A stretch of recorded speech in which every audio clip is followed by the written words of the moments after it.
கல்லும் கசிந்துருக முள்முடி தாங்கியே கருணை வடிவம் இயேசு மகனல்லவா.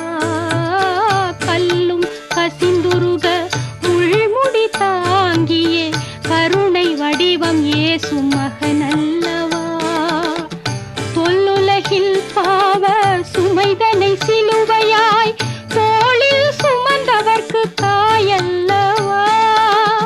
தொல்லுலகில் பாவ சுமைதனை சிலுவையாய் தோளில் சுமந்தவர்க்கு தாயல்லவா.